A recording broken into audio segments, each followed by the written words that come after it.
It's painstaking work. The minute examination of fossils, the remains of creatures that lived tens of millions of years ago. This is modern paleontology. Yet work like this tells us precious little about how dinosaurs actually lived. We know they had teeth, but how did they use them? We know they had eyes, but how did they see? We know they had claws, but how did they kill?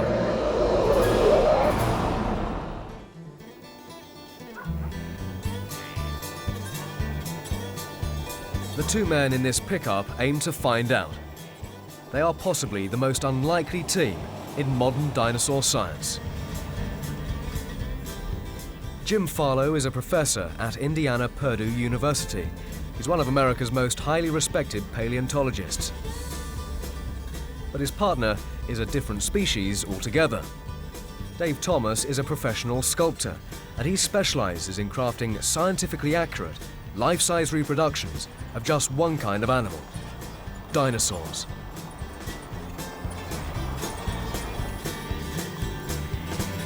Farlow and Thomas hope to solve one of modern paleontology's most enduring mysteries: how dinosaurs fought. And the secret, they believe, lies in the footprints that dinosaurs left behind. It's interesting that we know very little about so many features about what dinosaurs were like when they were alive, and even what we know about their movements, it's partly based on trying to understand how the joints and the skeletons work, but the footprints tell us an awful lot about that. They really do. All other fossils are corpses, but footprints were made by a living animal, and that's why I really love to study them. The dinosaur detectives are on a mission. They plan to bring to life a dinosaur attack based on footprint data alone. To help them in their quest, they've approached a group of computer animators with a daunting challenge: to create a 3D animation of the dinosaurs in combat. Dave Thomas hopes the animation will bring lifelike movement to a scene that hitherto he could only imagine. The beauty of the computer graphics is that I can't let anybody else see what's in my head. And with a computer, you can do it so you can put it on a screen and other people can see it too. Farlow and Thomas are heading for one of the prime track sites in America.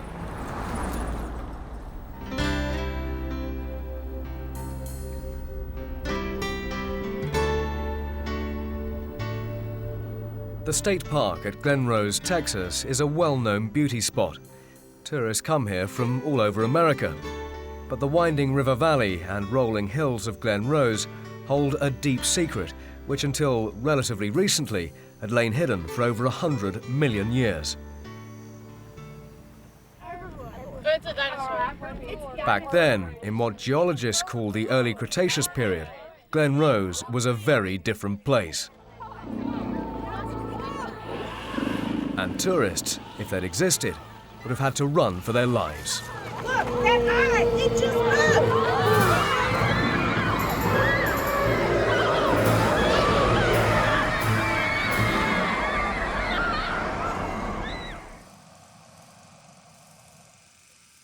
But 60 years ago, one man unearthed the secret of Glen Rose, quite literally.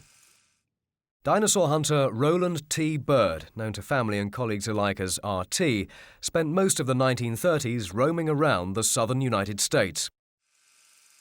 His job? To find fossils and to ship them back east to the American Museum of Natural History in New York. But in 1938, RT Bird struck the mother lode, and he took his own movie camera to record the scene.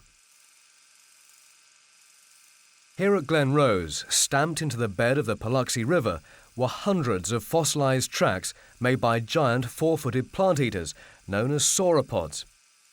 It was a virtual dinosaur freeway.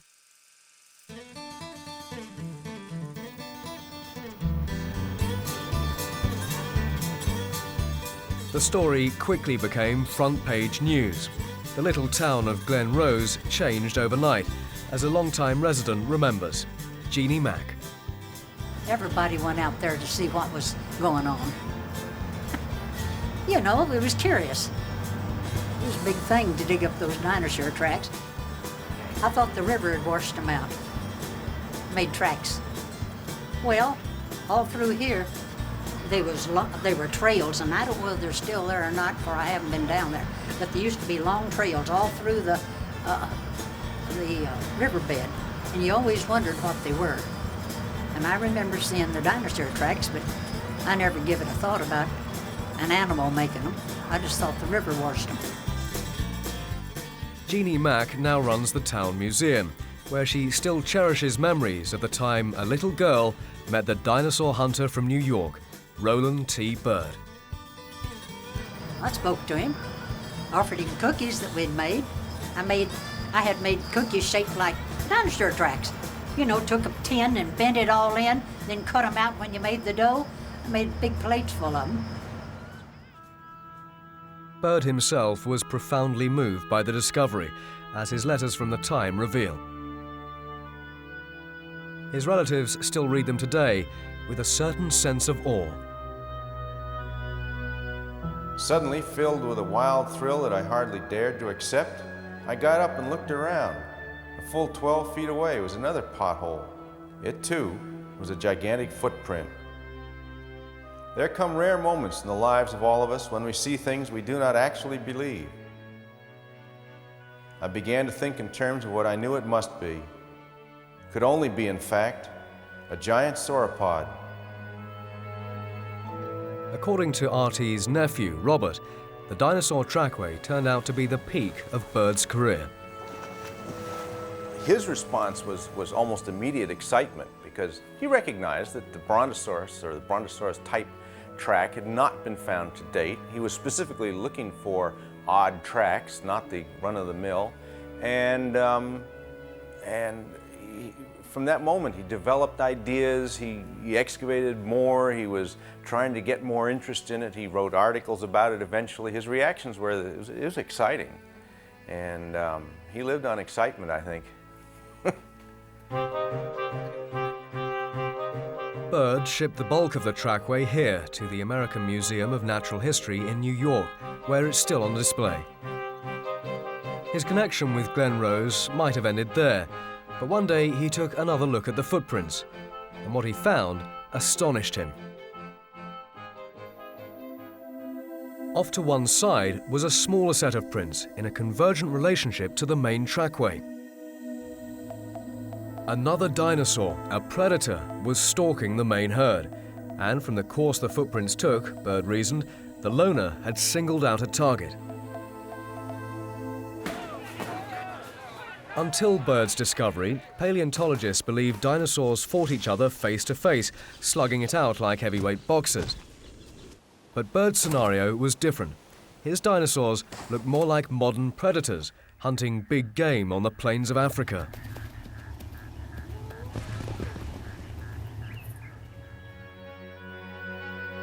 When Bird tried to present his theory, he met skepticism.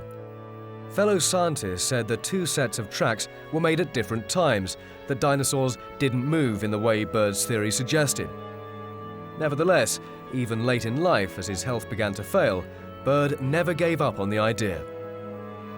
I remember visiting him at his house at about the time he was really suffering from ill health, and he was really badly off.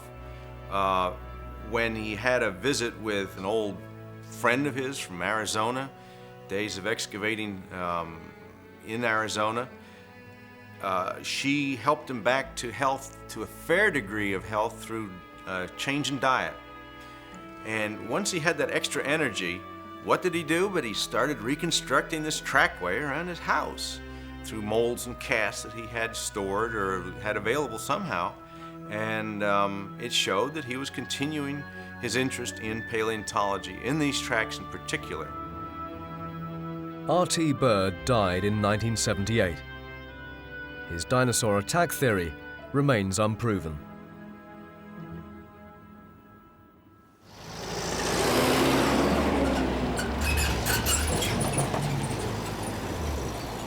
Jim Farlow and Dave Thomas have come back to see what remains of Bird's great discovery and to test the theory that grew from it. Like Bird, Farlow and Thomas can see life in the footprints of dinosaurs. They've brought a life-size replica of the likely predator back to its old stomping ground to see if its face, and more importantly, its foot, fits.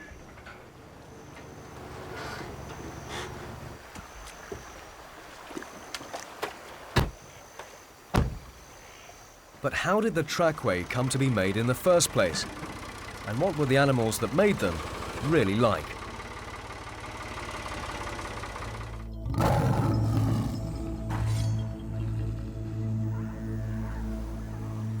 This is what dinosaur detectives Jim Farlow and Dave Thomas have come to see. Fossilised footprints at the Paluxy River near the town of Glen Rose, Texas.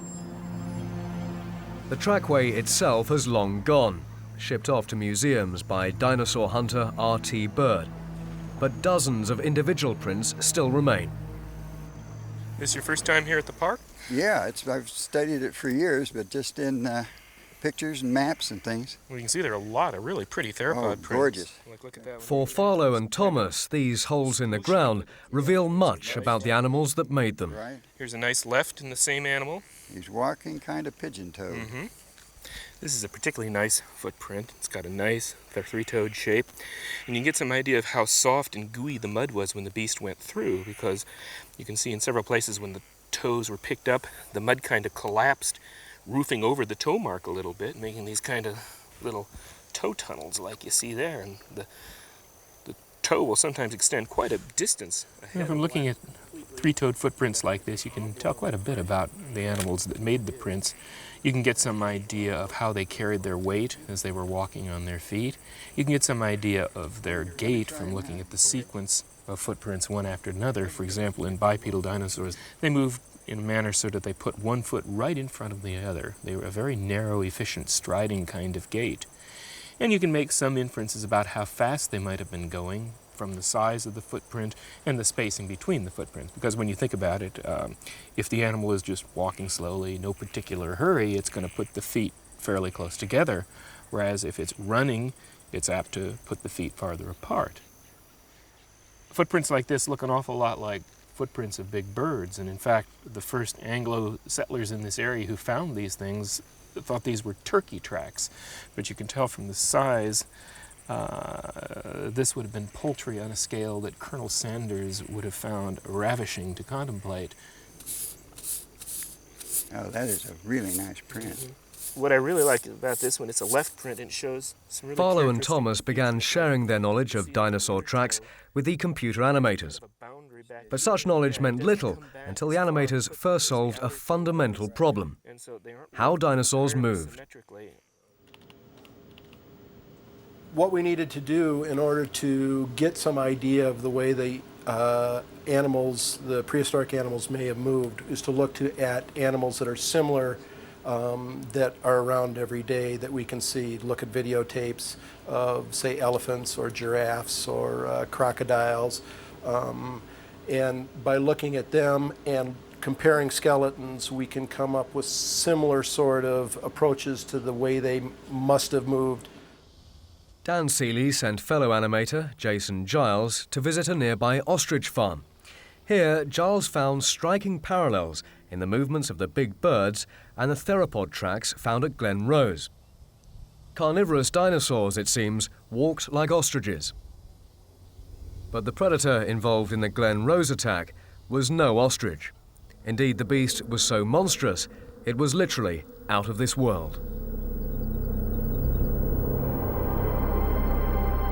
It means high-spined lizard, Acrocanthosaurus, a monster from hell that R.T. Bird came to believe made the predator tracks at Glen Rose. The discovery of Acrocanthosaurus bone fragments near the track site, itself an unusual find, convinced Bird that this was the perpetrator of the attack. Acrocanthosaurus is so rare that only one skeleton exists in the whole world.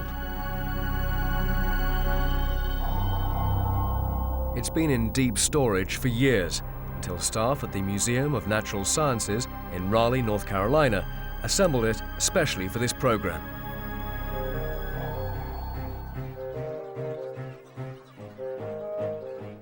Their efforts were guided by paleontologist and self-confessed acro nut, Dale Russell.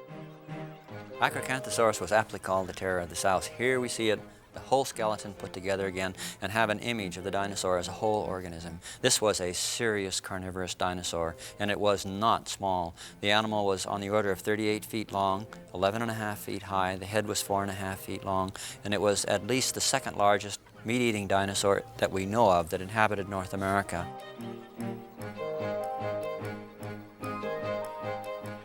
The main offensive weapon of the Acrocanthosaurus was, of course, its skull. But however, it used its body and its limbs to support the skull in an attack situation, so that the animal was holding on to its victim with its claws, which were very articulate and very large. This animal was a bulldog. It cut and sliced and ripped flesh away from the animal it was attacking. But even the mighty Acrocanthosaurus was not without its shortcomings. When you look at the size of its chest, you see the chest is narrow, and this suggests that the animal was attacking without breathing, that it was working on the chemical energy stored within its muscles rather than its breathing. So it was running on an anaerobic rather than an aerobic metabolism.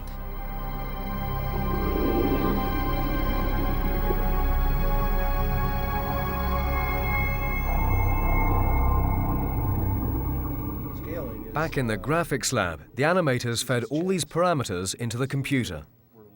And this is what they came up with: a vicious carnivore with strong arms, jaws, and teeth.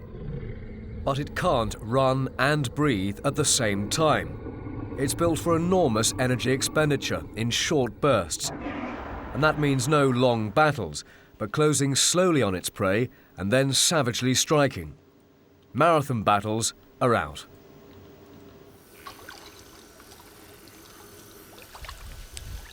Now, Farlow and Thomas must determine the identity of the victim.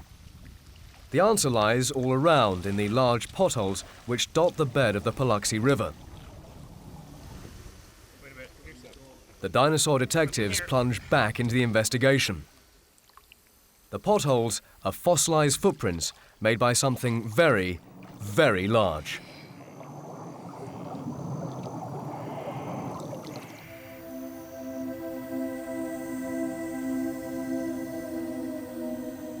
These are the fossilised footprints of a walking meal in Cretaceous times. They were made by giant four-footed dinosaurs known as sauropods. The term sauropod is used to describe the big, long-necked, relatively small-headed, quadrupedal, plant-eating dinosaurs. The sauropod footprints, when they're very well preserved, you're going to get a kind of U-shaped or horseshoe-shaped impression from the front foot, and then immediately behind it there will be a fairly long and broad, kind of oval-shaped hindfoot impression with claw marks that are directed out to the side. Unfortunately, most of the time you see them here in the river, they're just great big oblong depressions, and if you see an impression of the front foot, it's this little squashed little crescent thing at the front end. This is the classic image of the sauropod. 4 heavy legs, a long neck with small head, and a long tail. Its name, Apatosaurus. But the tracks Bird found did not match the feet of this massive creature. They belonged instead to a much rarer beast, a sauropod so rare that only fragments of its skeleton have ever been found. Here, at the Texas Memorial Museum in Austin, is the largest of those fragments. A right rear foot, almost complete. The name of the rare specimen this foot belongs to? Pleurocoelus. Assuming that the prints here in the river were made by Pleurocoelus, and that is an assumption, we don't know that for a fact. It's simply that Pleurocoelus has been found in rocks comparable in these to age in the same geographic region, so it's a nice bet. The footprints of the front foot don't have any trace of a claw mark. and that's unlike some sauropod prints that have been found elsewhere. And the other characteristic thing about these prints is they have a very wide gauge, if you will. The footprints of the left side are well apart from footprints of the right side. And it's been presumed that this might be a feature of titanosaurid sauropods like Pleurocoelus, because you can see in the shape of the thigh bone, there's a kind of a kink at the upper end that would put the hind foot some distance away from the midline that way. I think this is the main track layer, Dave. Watch yourself. Right. Whoa, whoa, whoa, whoa, whoa. Hey, there you go. There's one of them. There's a sauropod track there, I think. Yeah. But I think The creatures that made these footprints defied nature. Yeah, let's get out to the side. The tracks describe their dimensions, 50 to 60 feet long, each foot making a print the size of a bathtub.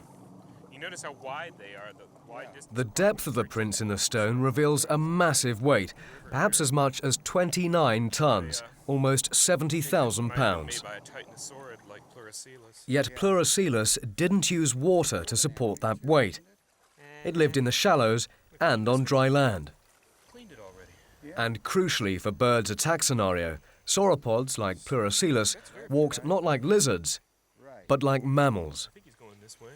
Yeah, they walk like mammals do today. That is, they lead with the hind foot on one side, follow with the front foot on that same side, and then do the reverse, back and forth. And this means that both feet on one side are off the ground at the same time, so that when the foot, like that, so that the hind foot can come down in the track that was left by the front foot. And in that series of tracks we went through, in every case the hind foot had obliterated, completely erased, the track left by the front foot. Before Bird, scientists believe sauropods walked with the sprawling gait of crocodiles.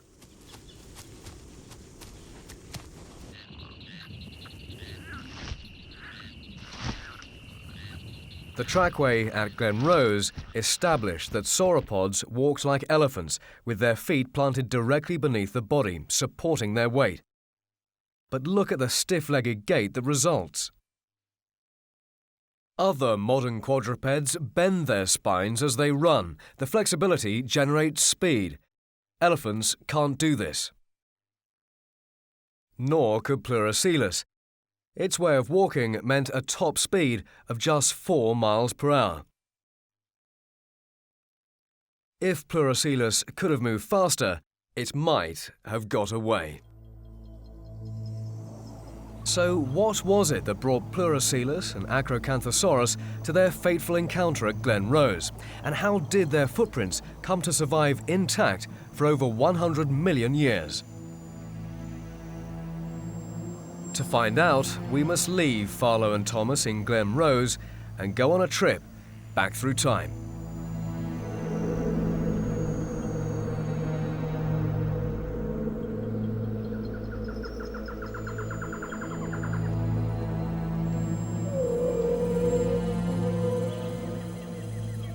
A 100 million years ago, the Earth was a strange and alien planet. Most of Texas was underwater. Where Glen Rose stands today ran the shoreline of a vast inland sea. A sea which divided North America in two.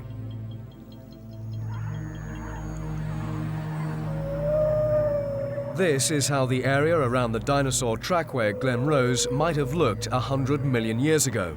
No valley, no hills, just a lush tangle of hothouse vegetation by an inland sea. And in the shallows lumbered giant sauropods.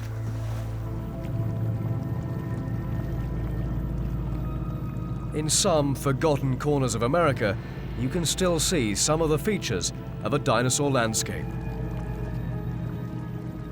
This is the Cape Fear River, North Carolina. To the casual eye, it's a beautiful yet forbidding place.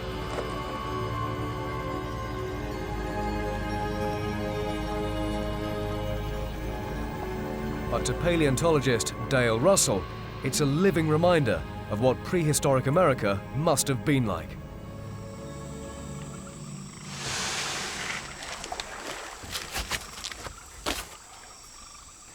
The general climatic conditions were intensely hot.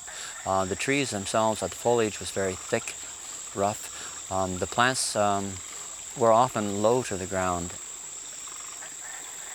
I think that it would be like in tropical Africa today, where the light wouldn't seem like it was producing all the heat, but the radiation from the sun would almost be like X-rays passing through us. I think the heat and the humidity would be very difficult for us to support. Sauropods thrived in such conditions. Ball cypresses, ferns, magnolias, these provided their staple diet. But surprisingly for such large creatures, they didn't eat all that much. The interesting thing that we find when we calculate the plant requirements, the food requirements of dinosaurs is they're almost exactly the same as mammals that are much smaller in body size. However, the size of these animals was several times. They were on the order of 10 times or more heavier. The heaviest elephants, I suppose, are on the range of 10,000 pounds roughly, and these sauropods were on the order of 65,000 pounds, and they were eating as much as an elephant would. So the immediate effect, visual effect of seeing those animals would be that it's impossible. They cannot possibly find enough sustenance here. Russell reveals vital clues about the way sauropods like Pleurocoelus were built. They may have walked like mammals, but they shared at least one characteristic with lizards. They were cold-blooded. Their metabolism was determined not by how much they ate, but by sunlight and ambient temperature. They got their nutrition from food, but not their energy. That meant animals like Pleurocoelus couldn't regulate their own body temperature. Sauropods didn't sweat. To cool off in the intense heat, Pleurocoelus needed to be near water. And that's why they used the beach as a freeway. Living in the environment they did, they were almost certainly thermally stressed. And the easiest way, if you don't sweat, to cool off is to get wet and let the water evaporate on the surface of your body. It was the beach-type terrain which allowed the footprints to be captured and preserved.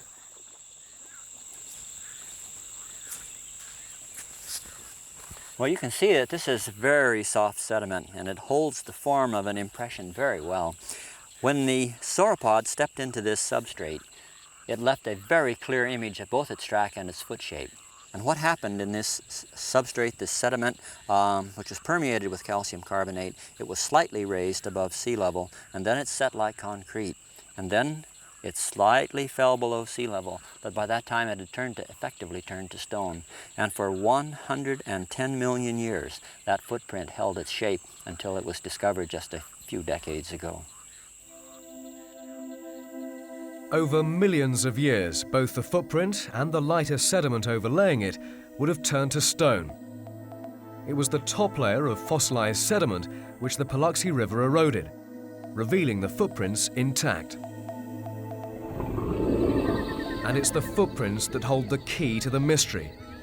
They explain how a predator could make an attack on prey 5 times bigger and 10 times heavier.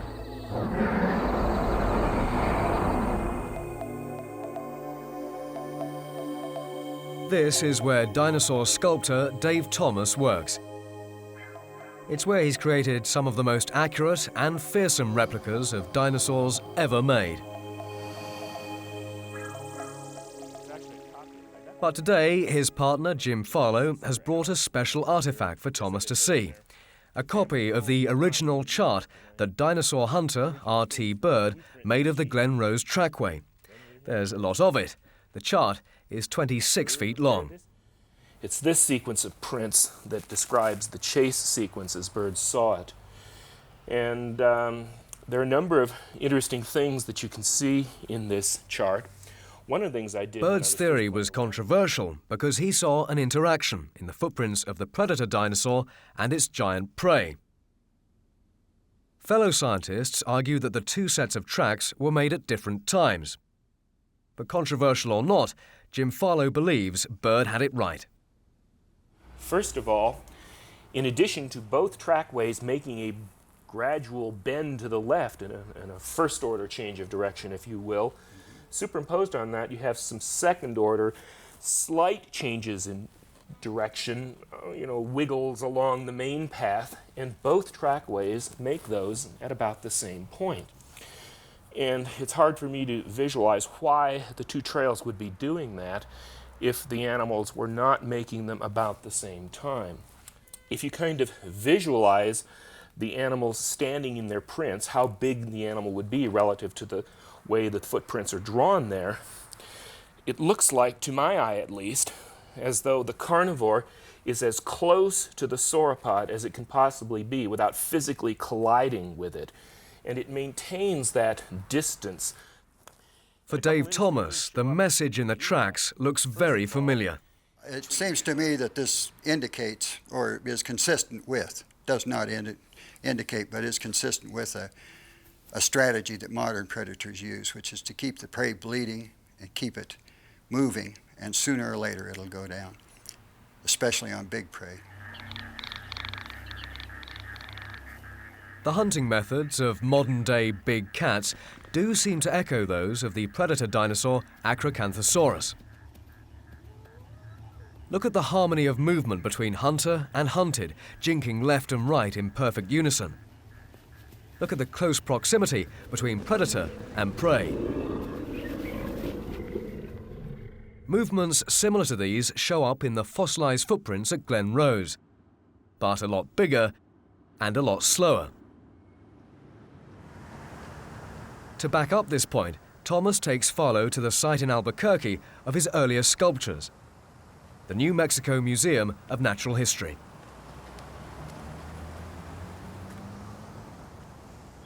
As a sculptor, Thomas feels he has something many scientists do not have: the eyes of an artist. I got this pose actually from an elephant that was circling to its left. It had been spooked by a hot air balloon and was trying to see it, and it was turning. I look at things from a different angle. The paleontologists are making the measurements, they're doing the fine tuning. I'm coming in and trying to see it as a real living animal, so I see things differently. I'm looking at a different angle. And I think in this particular case, I saw that the two animals were in the same rhythm for 20 consecutive steps. And this started me thinking rhythm, because they're both moving at the same step, the same pace. The predator can reach out and strike very precisely. And then I decided to see if modern predators availed themselves of this technique, and I find yes, they do. It looks to me like this particular footprint is... The chart begins to reveal secrets of the attack, the speed of the animals, and the brevity of the encounter. This was no slugging match of movie dinosaurs, but a surgical hit. We have just a flash in time, a brief glimpse here. We don't know what happened before, and we don't have any idea what happened after. But then, a mystery. One of the tracks in the middle of the sequence made by the predator is missing. Did the hunter take a leap before striking? Bird thought it did. Like this lion attacking a wildebeest, the predator dinosaur physically grabbed the sauropod's rear end. By doing so, the predator was dragged off its feet and forced to make a hop. Bird actually left notes where he indicated what he thought was happening at various points along the trail. In his scenario, the carnivore was trying to grab the sauropod right here, and in his actual words here, the charging carnivore runs up with weight on its toes. Here, he thought the carnivore had actually gripped the tail of the sauropod, digging in its heels, and again, to quote what he wrote, "Carnosaur sinks teeth into Brontosaur's left rump, attempts to drag down victim, foot of the carnosaur penetrates deeply into the mud." But could a predator like Acrocanthosaurus lunge that way? Acro expert Dale Russell says yes. The beast was built for just such a maneuver. One of the striking attributes of Acrocanthosaurus is the strength of its forearm. It had a flexible forearm with large processes on it for muscles, and Acrocanthosaurus had an extremely powerful forelimb. It's small in terms of length, but extremely thick and robust. And those arms are clearly strong enough to support the movement of an animal of that weight in attaching himself to a fleeing sauropod. But Jim Farlow is not convinced. He feels that hopping would show up in the footprints. Okay, well, one of the things that bothers me about the hop scenario, I think probably the thing that bothers me most about the hop scenario, is what happens here when he comes down at the end of the hop on his right foot. Acrocanthosaurus is an animal that's probably weighing, what, 2 or 3 tons as light? The animal is being pulled forward. That is a big animal going through the air in a manner where he can't control his motions for a moment. That right foot has to swing forward rapidly to catch himself so he doesn't do a massive belly flop here. Right. I would expect this to be the most hellaciously deformed footprint that you could imagine. I would expect an enormous slide mark as it's going in. I would expect the mud to be piled up, huge rolls of mud squooshed in front of those toes as he's landing. I would expect the toes to go way down deep, to have gone well past the actual limestone layer into the underlying, or the lime mud layer into the underlying clay rock, and then an immense drag mark as the toes are coming out again. And when you look at the footprint today, you look at Bird's photos, there's none of that there. It looks like a normal footprint. Except that it comes in from the left like this, so it piled up a lot of mud on the right. It piled up a bit of mud. The hop frustrates the efforts to produce the first ever animation describing a dinosaur attack based on RT Bird's trackway data. It's all a matter of timing between footsteps, and right now, the animation just doesn't work. Computer animator Jason Giles goes back to basics. Using tin cans in his backyard, he lays out the pattern of the theropod tracks.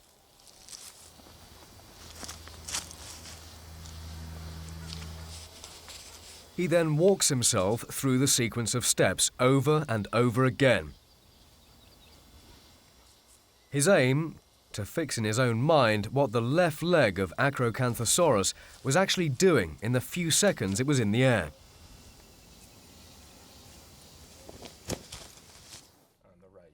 For Thomas, the answer lies in the way modern animals move. Look at this cheetah stalking prey on the African savanna. Like an automobile, the cheetah builds up speed by stepping through the gears. Into first, and it's walking. Now into second, and it's trotting. Then straight into overdrive. Between trotting and running, it has no third gear. It cannot jog. Now compare the way this beagle moves. As the treadmill speeds up, he goes from walking to trotting. But now look at his hind legs. In the transition between trotting and running, the hind legs break step, but stay in rhythm. The hind legs, in effect, make a small hop. Harmonizing with the pace of the prey is essential for a successful kill.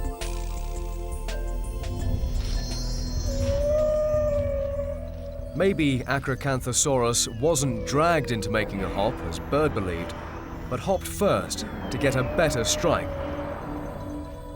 It was a controlled move.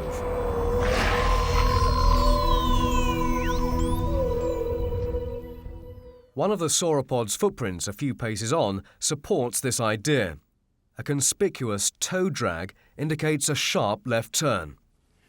Just put it down. Jim, you can do this so I won't put my weight on the chart. Want it? Just line up those toes. Okay, kind of like that? Yeah, and we can see how much he's turned already. I believe the turn starts Farlow right and here. Thomas measure out the angle of turn. The sauropod must now be aware of the danger. It's swinging to the left, And crucially, that means its tail is swinging out to the right. It's getting ready to strike the predator a blow that would knock it into the next county. But Acrocanthosaurus isn't fooled. The predator hops and strikes before the tail can be brought to bear.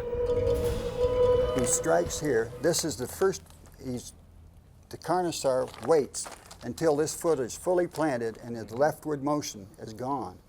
The Sauropod turned left there to try to extend that motion to use his only weapon, which is his great weight, but it didn't work. The Carnosaur was not fooled. He hit after the motion stopped, and that accounts for the foot drag here.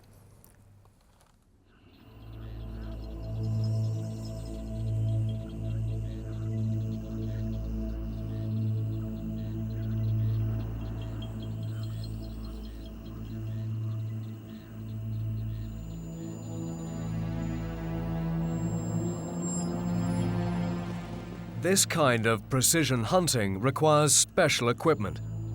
Nature has given modern predators, like big cats, a precious gift: specialized vision. Their eyes are highly sensitive to distance and movement over a wide angle of view. But did predator dinosaurs have a similar kind of eyesight?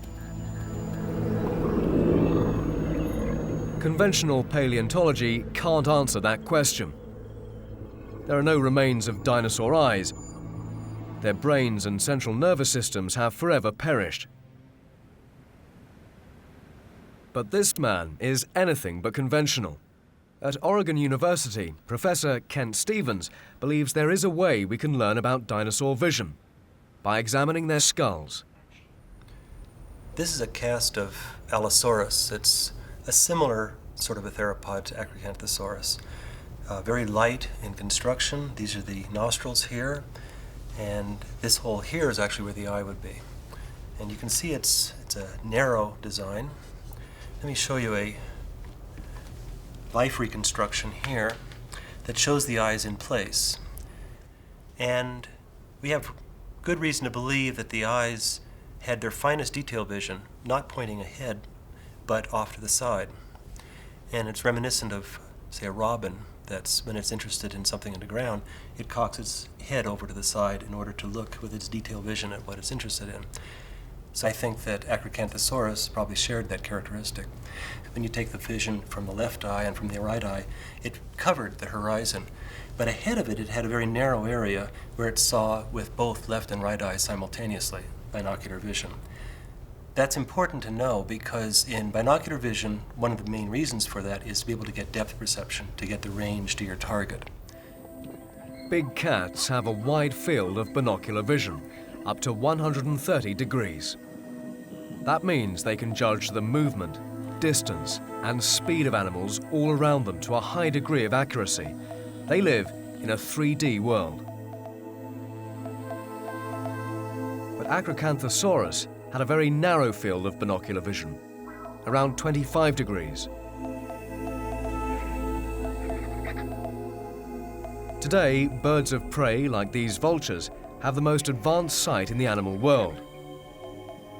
They use a kind of bifocal vision, wide peripheral sight with a magnified area in the center. Anything entering this area is in the target zone. Evolution has meant that vultures contain their sophisticated optical system within the eye. But did the position of its eye on the side of the head mean Acrocanthosaurus saw the world in a similar way? Did the predator dinosaur use a central area of vision not to magnify, but to measure the distance to its next meal?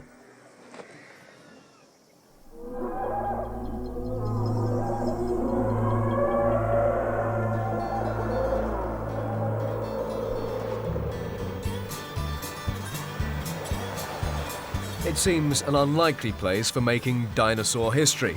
Sitting above a bicycle shop in Boulder, Colorado, a small computer graphics studio. But it's here that the first ever 3D animation of a dinosaur attack, based on the vision and science of deceased paleontologist Roland T Bird, is finally completed. The months of preparation are over at last. So, who won the battle? That's the $64,000 question. The evidence shows that the predator dinosaur made a pretty good hit on the prey dinosaur. So we think with pretty good certainty that he inflicted some damage. And we think that there's a good chance that he may have had his supper that night. It's the moment of truth. Dan Seeley rolls the tape. And before our eyes, an astonishing scene.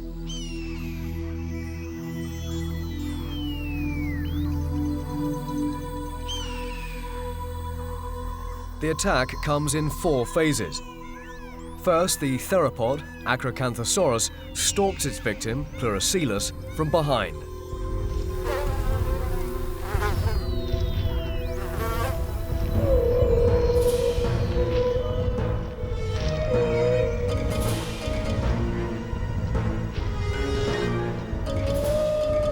The predator senses its prey plans a turn to the left, a turn that would bring the victim's powerful tail into play. The predator adjusts its position via the hop and makes a vicious strike. The sauropod next begins a swing to the right, threatening to overturn the predator. Acro is forced to let go. What happens next is anyone's guess. The footprints disappear under the side of the valley. But the outcome seems inevitable. When Acrocanthosaurus bit a prey animal, of course the teeth sank deeply into its body, and it probably yanked its teeth in the wound so that it cut it fore and aft and ripped flesh within it. It also has serrated teeth, and bacteria probably inhabited those minute crevices between the serration, so that it's highly likely that the prey were infected by bacteria when it was bitten by an Acrocanthosaur. So it's also likely that if it wasn't killed outright, with the onset of infection, the prey animal would be weakened and probably recognized as a relatively easy prey, sick animal, if it did survive an initial attack. And remember, the sauropod was cold-blooded. As the sun went down, it would lose its main source of energy. When night fell, the weakened Pleurocoelus would finally give up the ghost. It seems incredible that such giant beasts could be brought down by one brief assault, but it's possible. What is more certain is that dinosaur attacks involved precision strikes, not the epic wrestling matches of Godzilla or Lost World. But the scene would have had none of the elegance or grace of a modern predator attack. Quite the opposite. I think the ugliness of the inevitability and the ponderousness of predator-prey interactions would be absolutely appalling compared to the way the lion strikes a zebra or cheetah attacks an impala. This was a drama that you could predict the conclusion to in minutes ahead of time. You knew how it was going to end. It was not a contest for us.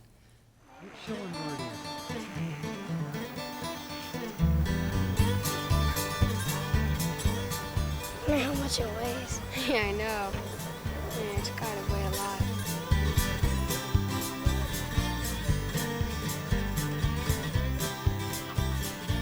Dave Thomas and his partner Jim Farlow have done more than anyone to keep alive the work of famous dinosaur hunter Roland T Bird. But they have one bit of unfinished business left. They've got a dinosaur to erect, a fiberglass replica of Acrocanthosaurus, the predator that put this part of Texas on the map. I guess this is more in the nature of a reunion than anything else here, taking the beast back to one of the places that made it famous. I feel like it's come home to where it belongs.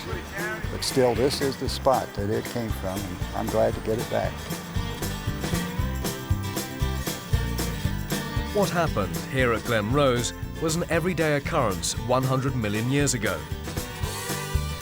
The chances of such a scene surviving to the modern era, preserved intact, are billions to one. In 1938, Roland Bird had struck Paleolithic pay dirt. 60 years on, the world is only just beginning to notice.